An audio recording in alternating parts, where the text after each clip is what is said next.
Quais são as principais falhas do sistema político-eleitoral do Brasil e como estimular valores como ética e cidadania política? A conversa que a gente vai levar agora com os nossos dois convidados vai passar por essas questões. Estão aqui com a gente no estúdio do Morning Show o administrador público Paulo Matias e o cientista político e deputado estadual Eni Ozikukie. Eles estão à frente do Política Fácil, Escola de Cidadania, um projeto criado para formar cidadãos engajados e com conhecimento político. Antes de mais nada, sejam bem-vindos a este nosso programinha de rádio. Bom ter vocês aqui para falar de um tema que a gente considera bem importante.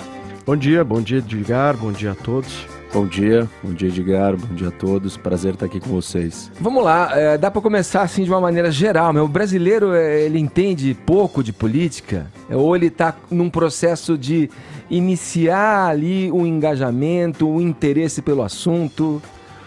Entende pouco, Edgar, e assim, na verdade, quando a gente olha para o desenvolvimento dos outros países aí ao redor do mundo, e a gente pega os pensadores, né? O que eles falam que um país precisa desenvolver? O que ele precisa ter para se desenvolver? Você fala de capital, de terra, de mão de obra, você fala de empreendedorismo, capital humano, capital intelectual. E aí tem um elemento que aqui no Brasil falta bastante, que é o que a gente chama de capital social.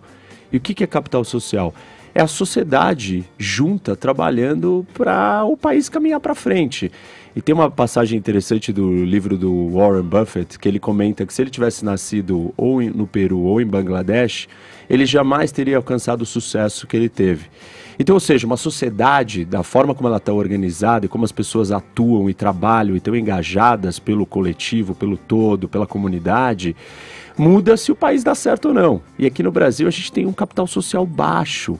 Ou seja, as pessoas precisam participar, entender como funcionam as coisas, se engajar. Nessa última eleição a gente viu que houve uma participação maior, um engajamento maior.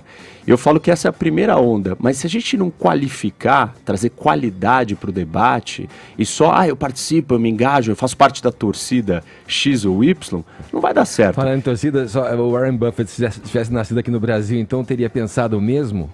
Com relação a Lima ou Bangladesh? Teria, com certeza, porque assim, o que a gente mede, por exemplo, o capital social é o nível de confiança entre as pessoas. E o Brasil, numa das últimos estudos sobre esse assunto, 7% dos brasileiros dizem confiar em outros estranhos. Quando você faz essa pergunta na Noruega, esse número vai para 72%. Sim. Ou seja, nós temos pouca confiança. E a confiança ela ainda é menor quando a gente não entende o que acontece, como funciona. E nós não entendemos, ou entendemos muito pouco da política. Ô Paulo, como fazer para alterar esse cenário? Virou um fla-flu. Edgar, olha, fazer ações como essa que nós estamos fazendo agora. Vou explicar um pouquinho para vocês o que a gente resolveu fazer.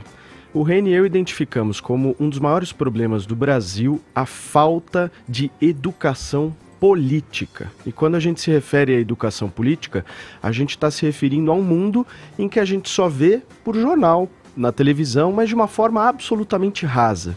Eu sempre gosto de usar o exemplo do seguinte: você chega para uma pessoa na rua, você pergunta para ela, você conhece o Sérgio Moro? A pessoa vai responder, conheço o Sérgio Moro.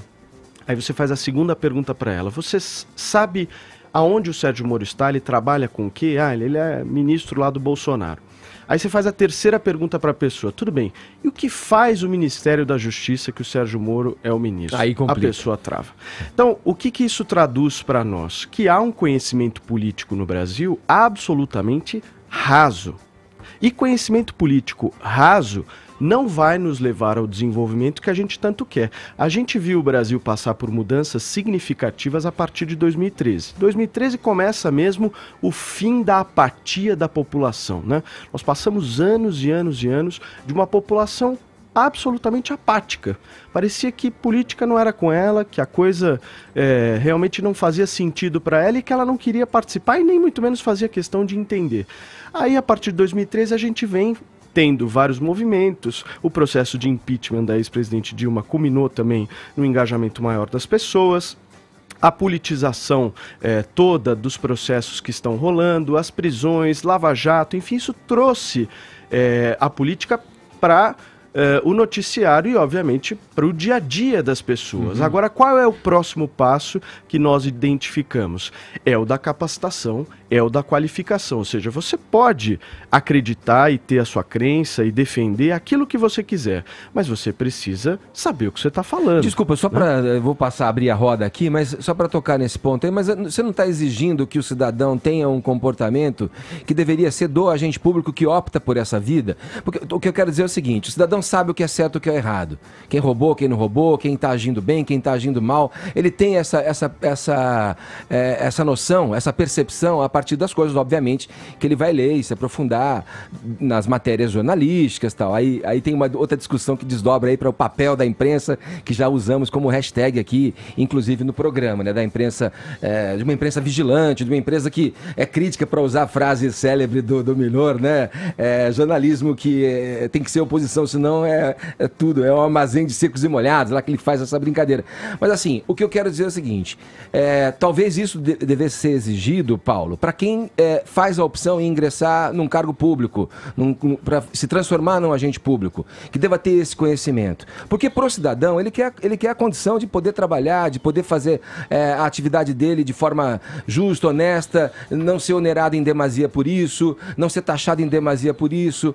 É uma situação alarmante, principalmente porque a gente vê no Congresso, aí tocando numa área de vocês, pessoas absolutamente despreparadas, que se você fizer essa pergunta que você deu como exemplo aqui para ela não vai ter a menor noção também do que é o papel de um Ministério da Justiça. Mas eu acredito demais, Edgar, que a política, ela está no dia a dia da sociedade. Política é a sociedade foi composta politicamente ao longo dos anos.